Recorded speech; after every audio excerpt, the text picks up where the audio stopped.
Hi, my name is Becky Senf. I work as Chief Curator at the Center for Creative Photography. And for many years, I was in a joint appointment with the Phoenix Art Museum.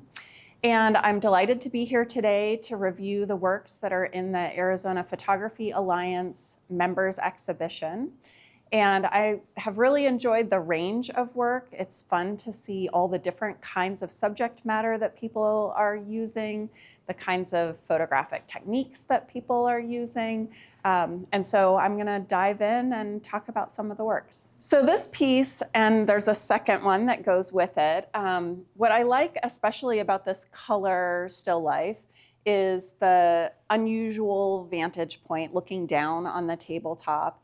And I think that the lines that we're seeing in the piece, especially these ones that are in sharp focus, that one's not quite as sharp in focus, but I think really organizes the picture plane. And I think it's just a very pleasing composition.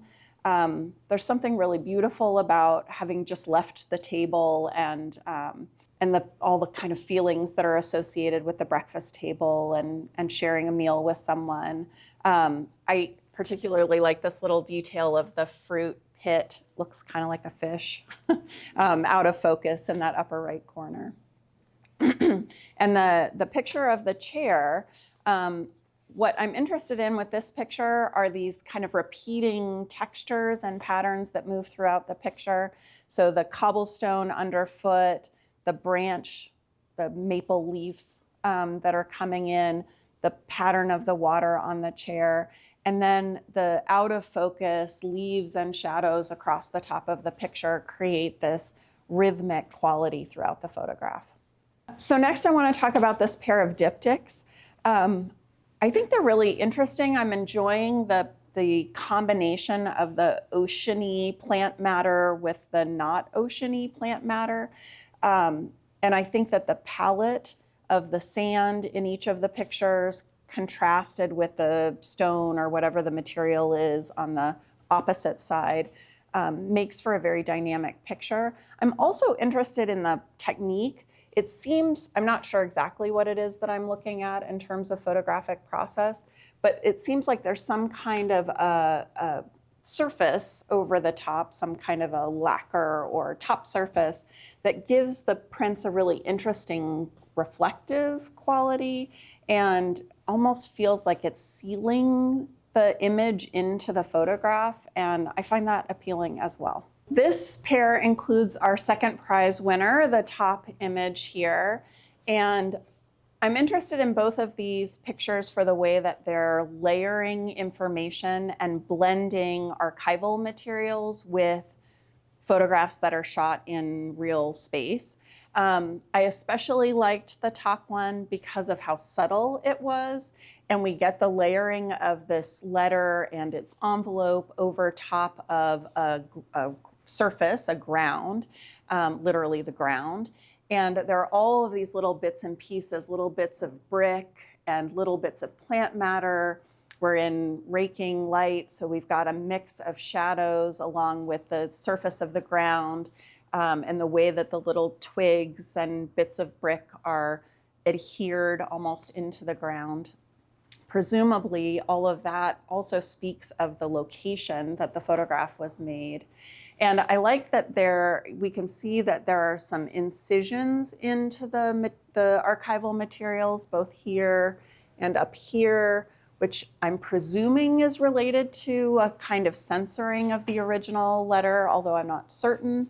But I find it quite beautiful, the subtlety of this green in the stamp and the green writing here, along with this brighter yellow green that picks up in a couple of places in the print, I think is really quite lovely. And then again, you know, here with the postcard front and back overlaid over a location view, I think these are very strong. This pair, I think, are really interesting for the way that the photographer is using motion, and that gives a sense of dynamism to the pictures and a little bit of a sense of action going on. Here I'm interested in the photographer's use of text combined with the image. I think that these written pieces provide another element and a dimension to what's happening and how we're able to understand the works. In this pair comes one of my honorable mentions. I think that this bottom print is especially strong. I really like that both of these prints are in the mid-range to the high key range of the tonal spectrum, so that we're getting this real infusion of light and that the print reflects that light overall. I think the picture on the bottom is so beautiful with all of this light flooding in this tall bank of windows. And the way that the light is indicating the figure, I think, is quite beautiful. I really appreciate that these aren't super contrasty and that there's so much detail and information just within the high key of the photographs. So this pair of photographs I think is interesting because of the way that there are all of these layered patterns. I can't tell whether this is a multiple exposure or layered negatives or layers just in Photoshop, but I think that the patterning of whatever it is that's going on architecturally, along with the patterning of the tattooing on the person's body, makes for a really interesting puzzle, visual puzzle, that makes these photographs very engaging. So I'm a big fan of abstraction, and I'm really interested in this picture and the way that the motion and light that have been captured in the photograph create this abstract pattern. I'd be really interested to see more of them so that multiple ones might interact one with another to create a kind of series or grouping to help give some context to this individual image. Hi, Betty. I think that this pair of pictures is really interesting. I'm particularly intrigued by the triptych on the bottom. I think both are, I like the mirrored surfaces, I like the presentation, I think these frames are really spectacular. But I was really drawn in by this map, aerial map triptych and the way that these pictures seem to be related. Maybe they're all of the same landform, hard to tell, but I think that it really brings the kind of beauty of an illustrated map to bear with the aerial image. So I thought that this was really very provocative. I think that both of these pictures are doing a really nice job of using highly saturated colors to create an emotional, dramatic effect in the photographs. And I think that it's interesting that we're seeing it across these two very different subject matters. I'd be interested to see more of either the natural landscape or of the built environment if it was going to function together as a series. I found both of these pictures very curious and intriguing. I'd be interested to know more about what else makes up the series. It feels to me like these are about a kind of description of an inner state, that we're seeing the primary subject in these multiple ways, telling us about facets of their experience. And I just feel like I'd love to know even more. My favorite thing about these photographs is the way that there's all of this layering. So there's layering within the image. The surface of the water is reflecting things up above it.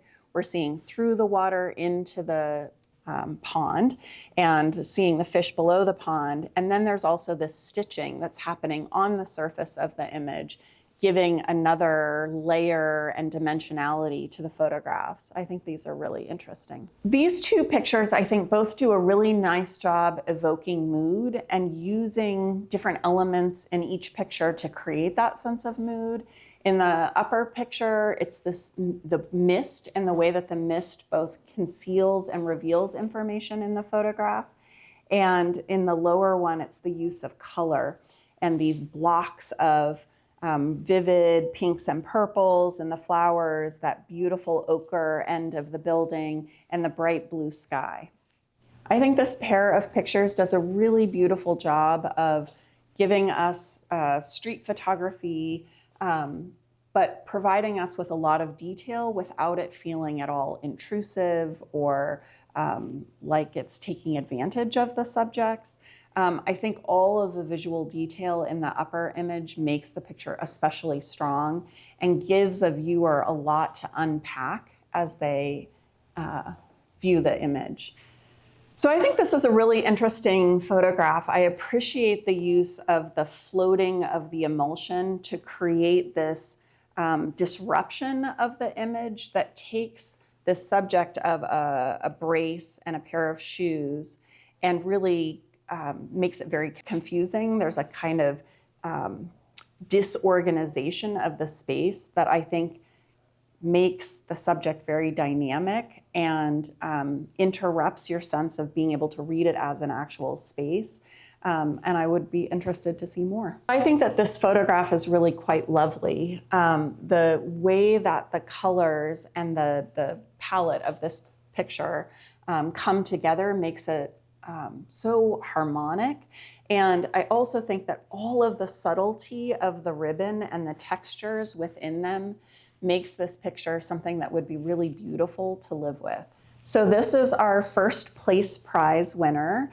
And I will write about this in my statement, but I wanted to get at a couple of things, particularly in the top picture, which is the award winner. To me, part of what makes this so beautiful are the feet and the way that this is not just a portrait of, I presume, a daughter and her father in two different moments of time, but also the way that the feet tell us so much about the people that we're looking at. And I think there's something really quite profound and beautiful about that. I'm a sucker for this kind of comparison portrait where we get to see people at two different moments in time, and especially to see a relationship at two different moments in time. So I think that that's really quite beautiful to see it in black and white and in color, to see it in these two different geographical locations and get the sense of the different light in the two places over these different moments in time.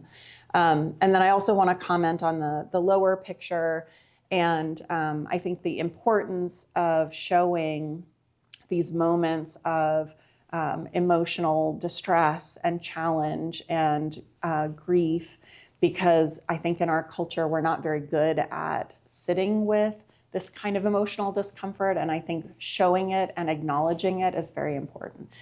So this pair of pictures I think are quite interesting. So they feel like social documentary photography, but I feel like in so many ways it's hard to tell exactly what's going on in the picture. So it would appear in this lower picture that we have somebody making a giant papier-mâché person, but there's all of this information in the picture that's hard to puzzle out. We don't know why they're making this papier-mâché person, or what kind of space we're in, or what the relationship between the people in the picture is. And then in the picture on the top, we have this sort of similar assortment of objects and bits and pieces and actions that don't make an easy story. And I think that that makes both of these pictures very interesting. So this is an interesting pair, I think, particularly for the way that the photographer is using light. It's so evident in this picture that we have this beautiful low light that's pouring into this lake and illuminating all of the crags and bits and pieces of the landscape on the right-hand side. And that warmth on the landscape contrasting with the blue and the rippling of the surface, I think is quite beautiful. What I enjoyed most about this picture on the bottom is all of this luscious, beautiful detail that we have in the figure's face. Each one of the wrinkles, each hair in his mustache, we can really get in there and view and take in what this person's face tells us about his character and his lived experience. I also really enjoyed the details in the saddle and the way that this photograph gives us this opportunity to focus in on a tiny little detail of the saddle. I think that the frame is spectacular, but for my money, it's competing a little bit with the image. So I might choose just a big, beautiful plain matte and a more simple frame so that we really focus in on what you've accomplished with the specifics of the photograph. So I think the minimalism of this picture is really what makes it so strong and so beautiful. So we have this weird dinosaur figure and no context whatsoever. And then a pair of birds standing on the head of the dinosaur figure appearing to talk to one another. And we've got the main bird with his mouth open, talking to the other bird. And then the rhythm and the pattern of the teeth, the way that there's just this beautiful sort of ombre effect of the sky in the background, I think makes this an incredibly delightful and very strong picture. I find that this picture is very profound in its depiction of what looks to be a vineyard that has died. And so at the bottom of each of these crosses is the twisted stump of what was formerly, I assume, a grapevine. And it's almost as though each of these supports, which once held up the vine, is like a tombstone or a cross marking where that plant was that now has died. And so it ends up feeling like a very evocative landscape. These are beautiful, tender little prints. I feel like I may have seen this print in the past and loved it then, and I love it now. The kind of intricacy and delicacy of the architectural forms contrasted with this soft printing, I think makes it feel very ethereal and very tender and like it's a whole world that's been packaged in this tiny rectangle. This pair of photographs is interesting in that we have this contrast between the built environment and a natural space. The natural space is interesting because it has a kind of angularity and harshness and almost like a crunchiness that for me aligns with the severity and the angularity and the harshness of the built environment picture on the bottom. And so they find a kind of comfortableness with one another as a pair. This photograph I find is very curious. It's a little hard to know exactly how this situation came about, and but it has a kind of drama to it with the fire and this lowrider car, which so much time and effort and love has been poured into, and now it's sparking. Maybe this is how this car is supposed to perform, and this is like part of the stunt or the trick. But I think it's interesting the way that it creates a narrative and invites the viewer in to speculate about what's going on. This pair of photographs, I think, is united by a treatment of what appear to be natural forms, but we seem to be at a very different scale. Here we're looking at the landscape, and I just love the way that these forms emerge out of the darkness, and there's just enough light to describe the shapes of these very otherworldly forms. The color is quite beautiful, and I find this a really compelling photograph. And then the image on the top, it feels like we're seeing a plant, fronds or flowers. It could even be a photo micrograph. Maybe we're looking at something under a microscope and we're seeing some kind of tiny microscopic animal or plant form. But I like the way that they both have this organic quality that's the overarching quality of the picture. For me, of this pair, I'm more drawn to the upper picture. I feel like it is so strong with this balance of different textures and forms, and the way that that cactus or succulent on the left-hand side really asserts itself and is taking up all of this space. And then the plant on the right-hand side has this finer texture, and then these mist-covered rock forms dropping away into the background. I think that the subtle, darker gray of the sky in the upper left-hand corner gives an interesting quality of maybe like a little ominousness or something pending on the outside beyond the frame.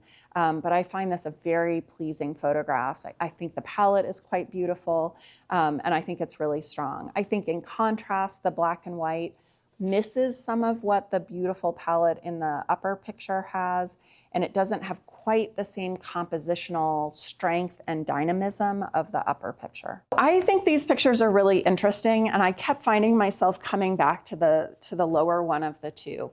I am a gal who loves minimalism, but I think for me, the upper picture may be a little too minimal. It for me is lacking a point of visual interest that is commanding, that holds my attention. Whereas the bottom picture, the patterning and the depth of field is so confusing and it's a little unclear. And so for me, that keeps bringing me back to it. I believe what I'm seeing is a frond of some kind of a succulent that's been trimmed off. And so we're seeing the jagged edges of that frond and the way in which the patina on it has changed over time. But I think that the combination of colors, the pattern, the surface texture, all makes this a very subtle but interesting picture. Of these two pictures, I have to say I'm more drawn to the one of the park with these funny sculpture-like trees.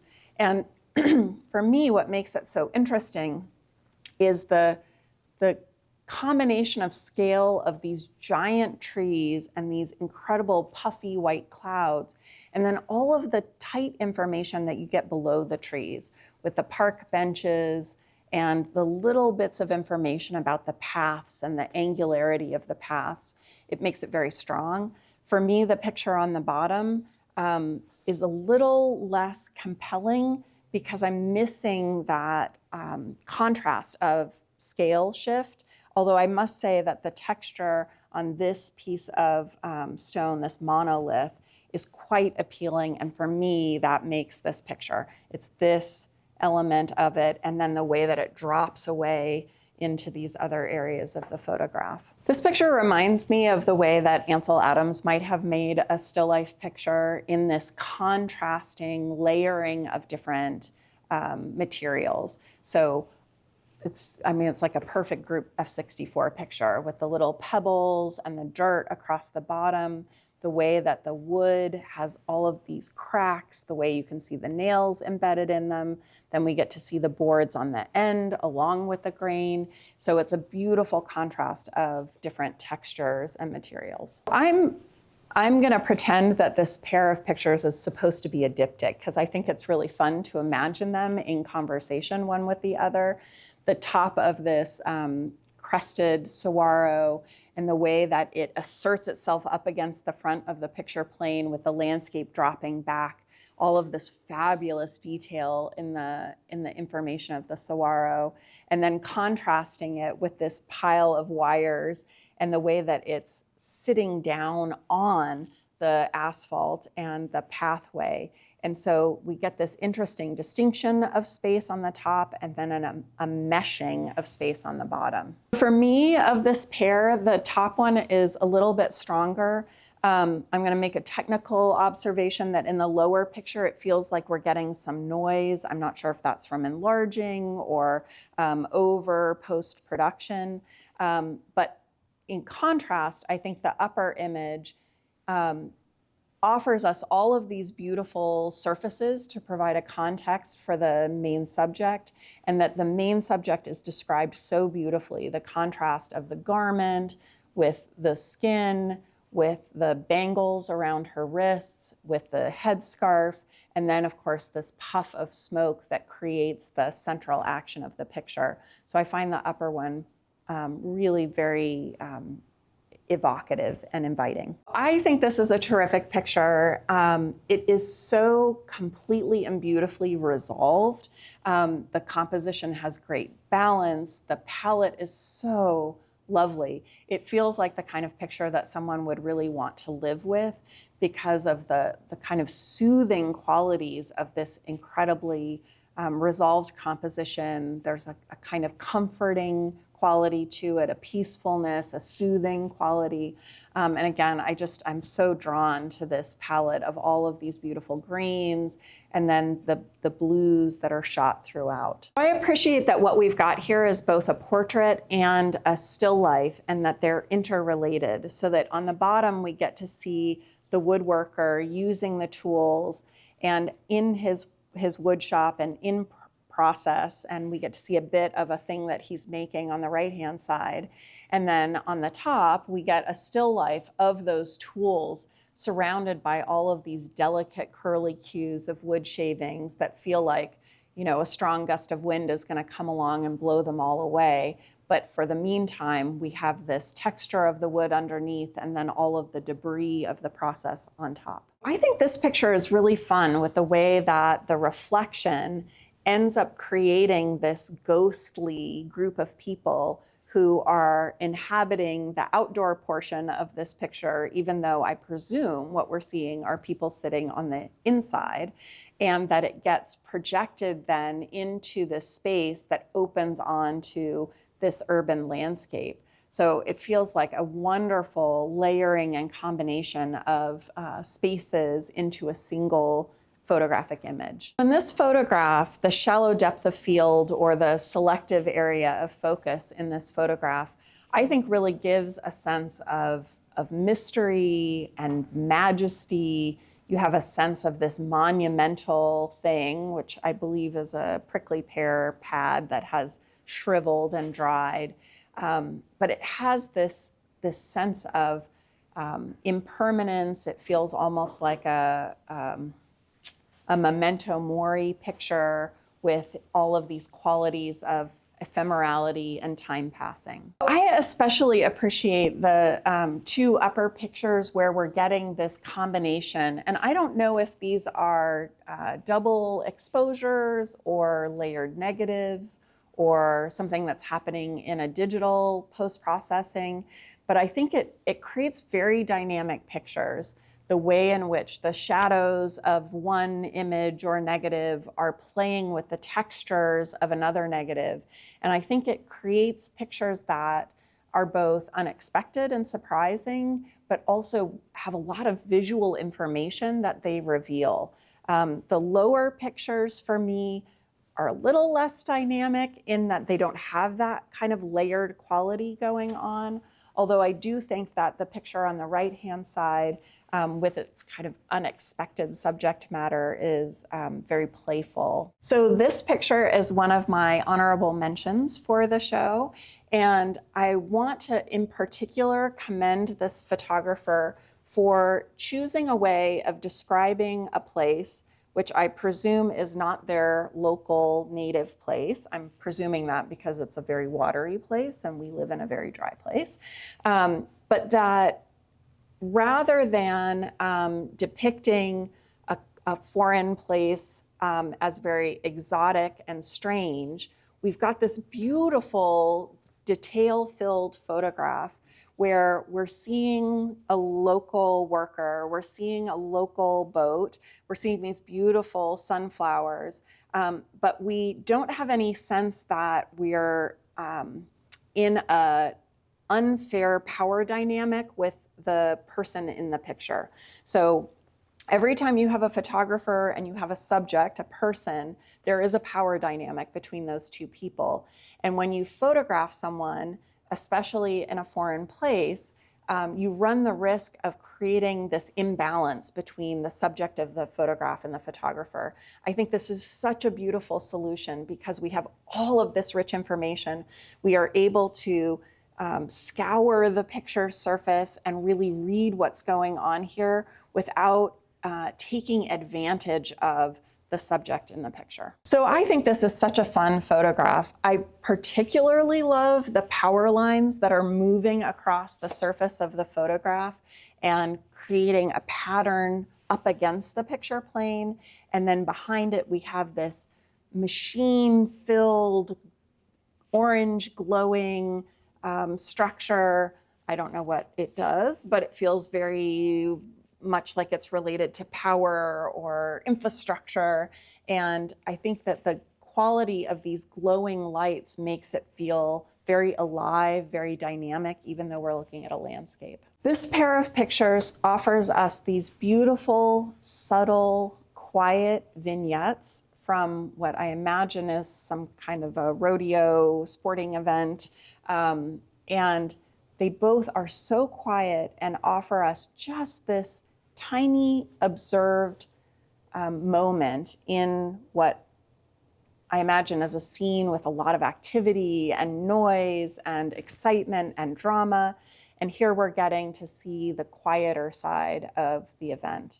This pair of pictures I think is really interesting in that The composition in the upper picture offers us this subject in the foreground, and we see a person in complete abandon, floating there in a very sensory moment. So I imagine that their sounds are muffled because of the water. They're feeling the water on their skin, but also there's maybe air touching wet parts of the body.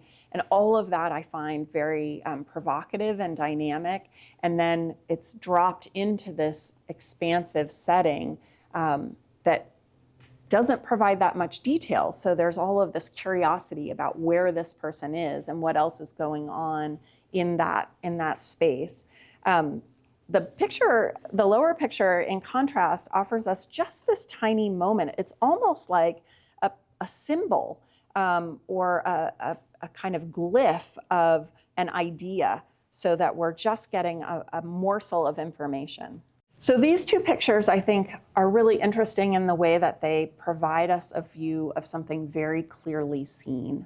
So little details that have been extracted from the normal activities of daily life, and attention focused on them to indicate the photographer's sense that these are something important, something meaningful, something worth paying attention to. My favorite thing about this pair of photographs is the lighting. I think that the way that the photographer has used the light to conceal information and then reveal other information makes them very lovely. It gives us a lot to look at. It creates a sense of intrigue in the pictures, and it helps the viewer engage with the photographs, because everything isn't immediately evident, but you have to use the time that you spend with the picture to let the details of it reveal themselves. This photograph is part of a book that's also in the exhibition, and the book overall describes scenes that the photographer has observed in their normal life. Most of the pictures in the book describe people interacting with one another or observed in public life. But this picture is interesting in that it's a piece of architecture that has been illustrated, what I presume is a defunct piece of architecture. And the way that it has been framed, it invites us to explore what the artist did with the structure and the way that that sits within a neighborhood. I love that this photograph is a night or a twilight scene, because it intensifies the colors of the artificial lights and creates this beautiful dynamic between the deep blue of the sky and its natural color, and the way that the artificial lights create these pockets of color and space within the larger architectural landscape. Well, I feel like this photograph is a perfect example of what a large negative can do for you. The amount of information that's captured in this photograph and then presented in this large print makes it a total pleasure to stand in front of it. It's got pride of place right up in the front, and I think it will show people why they want to come in and look at a photography exhibition and why they might want to look at a black and white print. I mean, I spent all this time just looking at this one post and the way that the paint or whatever the substance is on it is all of this incredible detail, or this splash of gravel up onto the cement. And then not to mention the content of the photograph of this, what I assume is an abandoned gas station that's now being taken back by the desert, the brittle bush and the tumbleweeds and the Palo Verde. So this is a really beautiful photograph, and I was very glad to see it. I enjoy this pair of photographs. They're perfect street photographs, beautiful use of light from behind. In the picture on the left, we've got sun pouring up the street, creating these long, beautiful shadows and creating something of a halo around our central figure. The architecture is really lovely, and it gives a sense of being in a foreign place. And then in the image on the right, this pigeon is our protagonist, creating this fabulous shape in the middle of the picture, mirrored by its shadow upside down. these both feel like really fun, playful, enjoyable street photographs. I know that sometimes this photographer gets criticized for printing too contrasty, and so that's where my comment is going to be. I think that I understand that it's an aesthetic, and I think that's fine. But I just feel like in this picture, we're losing some information. And when you're looking at a person's face, you want all of that information in order to be able to understand them or understand all of those surfaces that are being recorded. So particularly in the lower picture, I would like it to be a little less contrasty. But I think it's a beautiful portrait. This line on the brim of David's hat, I think is quite beautiful. And then this gesture of Claire's hand wrapping around the inside of David's bicep, I think is quite lovely. But again, I just want it to be a little less contrasty so that I can really feel all of that energy and the gentleness of the touch. The contrastiness just makes it feel harsh, which I know that it wasn't a harsh gesture. I don't mind it so much in the upper picture. And I think that in many ways, the contrastiness makes this passage of the subject's shirt feel really active and kind of, there's a lot of movement in it. And I think that makes for an interesting passage in the photograph. I think that the palette in this pair of pictures is really interesting and has a quality that feels not of this moment. I would ascribe it to maybe the 1950s, these pinks and reds and turquoise, aqua colors. And I think that there's a lot that can be done with the use of that palette to create a sense of kind of temporal displacement, that they're not from this moment, that they're from another period of time. And so I'm interested in that choice of that palette and would be interested to see how the photographer could leverage that to get at particular qualities in the pictures. This pair of still lives of shells and ocean material I think are really lovely. I'm a sucker for a still life, so it's always nice to use photography to describe an object and allow a viewer to really spend time picking apart the specifics of those things that we might not look at closely otherwise.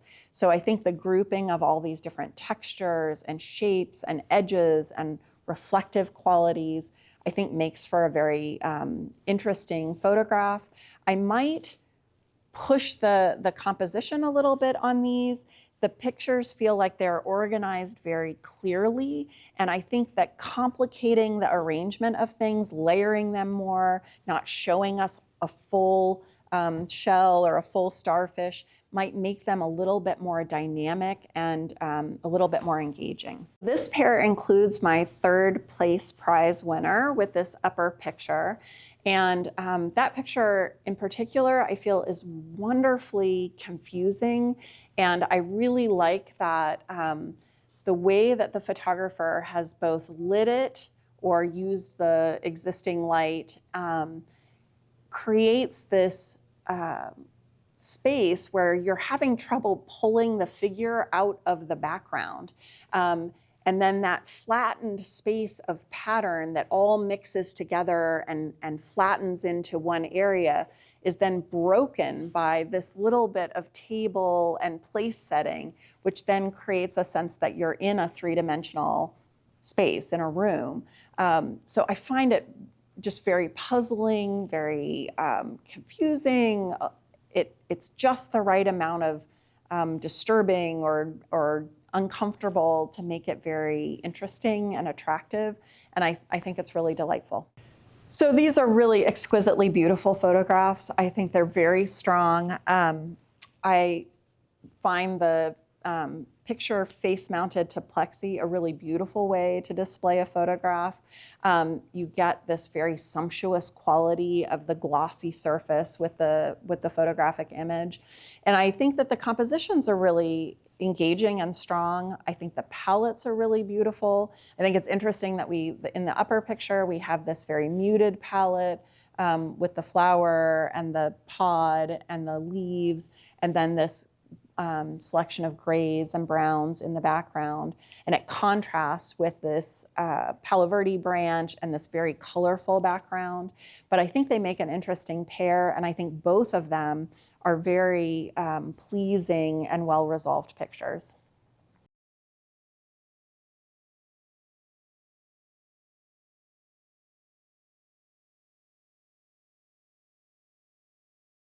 Every photographic show should have at least one cat picture. More cat pictures is better, and I think this is an excellent one. It reminds me of my cat, Sky, who sits in the curtains and she thinks she's hiding because she can't see anything.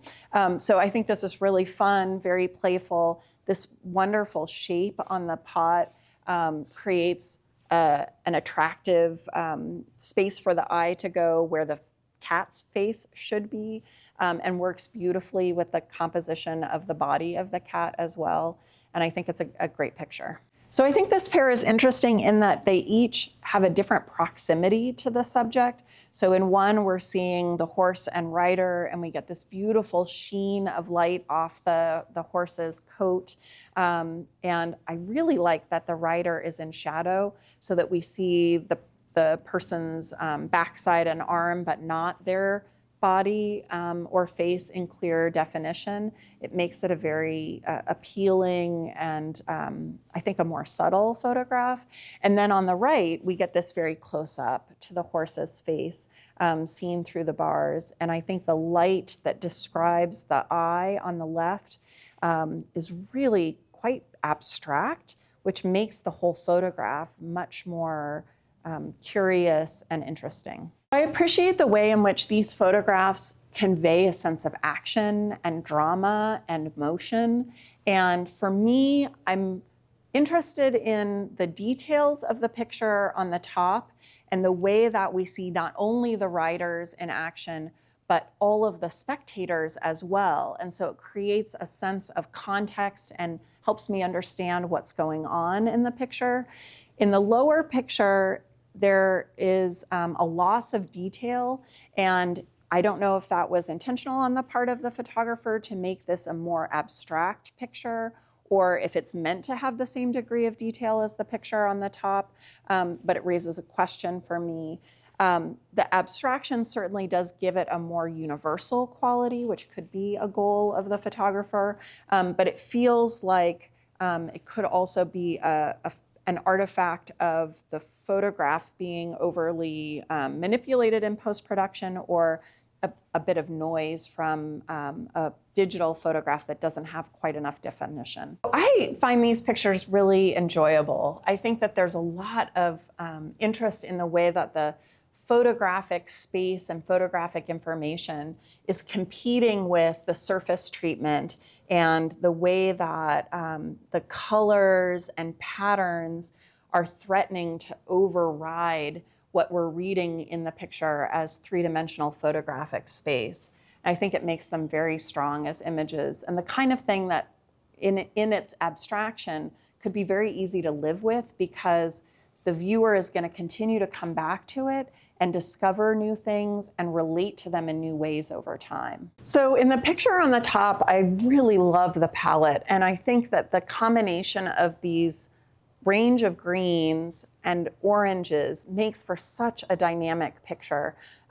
You could almost read the surface of the side of the car like a Monet water lily, with these patches of color that each are distinct but also have this quality of blending in one to the other.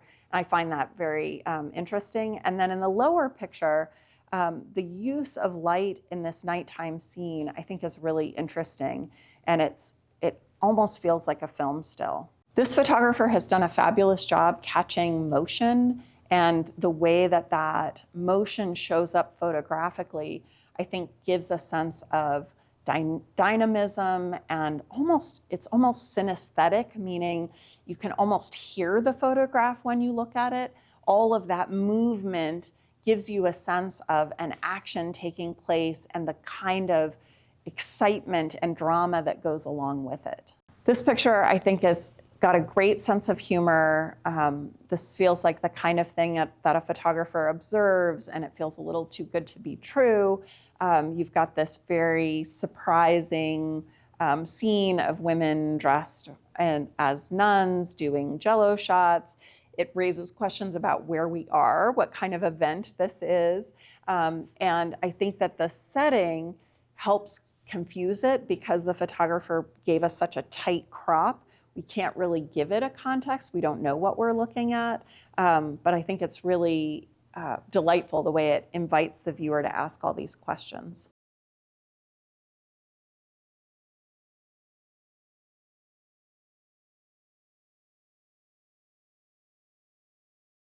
This picture has two elements that, for me, make it strong. One of them is the patterning of the texture of the water, the way that the water is disturbed on the surface, creating this wonderful distorted pattern across the surface.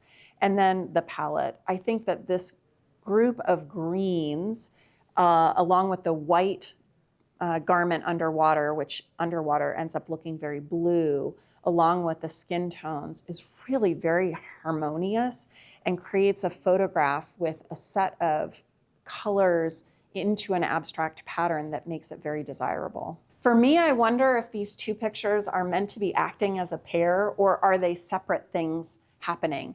Of the two, I'm more drawn by the lower one. I think that the picture of the figure nestled into the tree and the combination of all of these textures between the nightgown and the bark and the leaves and the hair and the difference of the skin on the legs and the skin on the sort of vulnerable parts of the neck and underneath the chin make for a very provocative picture. I'm enjoying imagining that there's a relationship between the two pictures and that somehow these things tell a story together, that maybe the landscape on the top tells us something about the setting of the action that we're supposed to understand about the woman on the bottom. I particularly appreciate in the upper picture the way that the photographer has heightened our sense of the texture of these doors, and that there's all of this visual information that's captured in the way that the wood and the nails work together to build these particular doors. And then in the lower picture, the use of the backlighting as it's just coming in the mouth of the cave and providing just enough information to describe the sand at the bottom of the cave, the way that the rocks on either side are textured, the colors that are included in them, as well as their shape. I think these are both really interesting descriptions of these different subject matters. This pair of pictures feels to me very much about texture, and the photographer is working with this incredibly shallow space in which all these different things are happening, so that we have this crumbled rock, we have some kind of man-made form, although I'm not sure precisely what it is, and then sand filtering in all of the little crevices and bits and pieces. We have shadow, we have light, we have texture, we have tonality.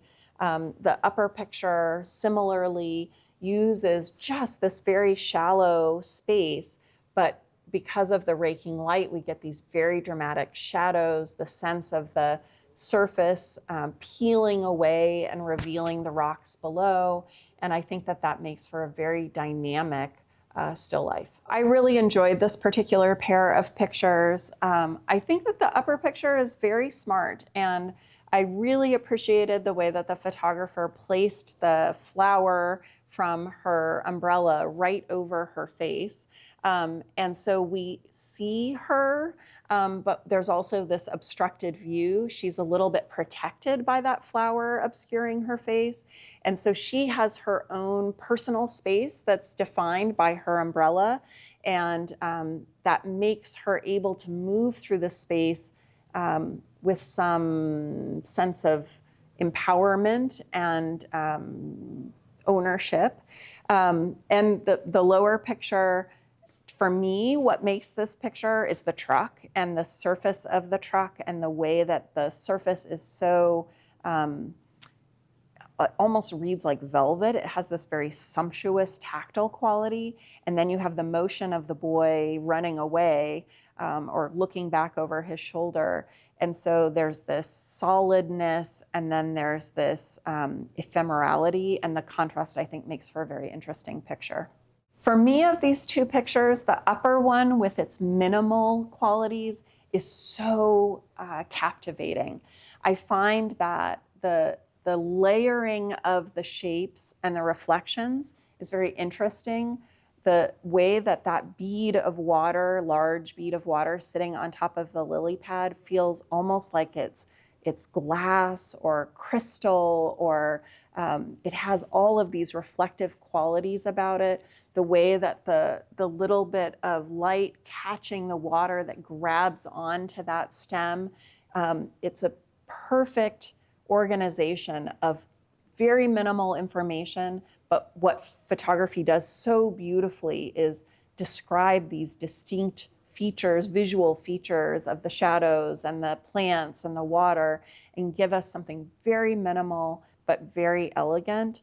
The picture below is beautiful too, but for me, the denser composition makes it a little harder for me to know where my eye is supposed to go. But the dark leaves are quite beautiful as well. I love the way the photographer has chosen this tiny little detail and focused in on it to create an all-over pattern, and is really helping us pay attention to the unique palette of this subject.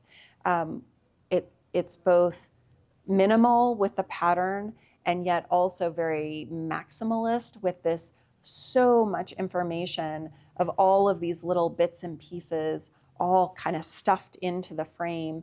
Makes it a really rich picture that provides a lot of opportunity for the viewer to explore the surface of the photograph. Favorite things about this photograph are the way that very few of the petals are open or unfurled.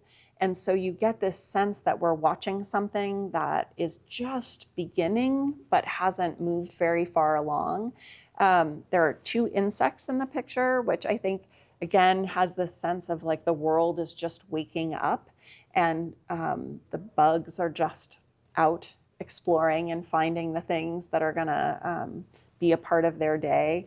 And then the other thing that I think makes this picture so effective is that bit of light source at the top that creates just a half halo of light and starts to shift the picture, and again gives a very strong sense of ephemerality, that we're in a moment of the sun rising and it's the beginning of something, and that something is going to change and evolve. I love a picture that has a screen of information right up against the picture plane and then something that drops away behind it. I think this is a great way to make a picture, because you call all of this attention to what you've put in the immediate foreground, but then you layer it with something else so that there's a kind of duality in the picture. I particularly, however, love the portrait on the bottom. I love a shadow portrait, and I think this one is just so fabulous. I love that we're seeing the shadow of the photographer, but then the dog and its shadow, and then the leash leading out the bottom of the picture, out of the frame. I think this is a stellar portrait and really an excellent addition to the show. I think this is an interesting pair. They have such a different palette. This orange with these little tufts of flower or grain at the top that in this picture read almost a little bit lavender. They're mostly white, but they have a kind of purplish cast to them. Creates a really interesting palette of contrasting colors. And then in comparison, the picture on the right has this very harmonious palette of silvery whites and a range of blues, and then maybe there are some pinky grays. But the other interesting contrast about this pair of pictures is the shift in scale. So we go from looking at these grasses or plants close up to this vast view of the sky and the ocean, and we're seeing waves, but they look like tiny ripples. I love a little bitty picture like this that shows this vast expanse. For my money, the kind of picture of the oceanscape is really very powerful and the kind of thing that would be really beautiful to live with. This photographer has done a really interesting thing by creating these two pictures, each of which have a central subject and each of which have a totally different palette, but a kind of single saturated color that creates a very dynamic contrast between the two photographs. I love the way that this microphone has this monumentality about it that parallels the monumentality of the tower in the upper picture, and it creates a really fun play between the two subject matters.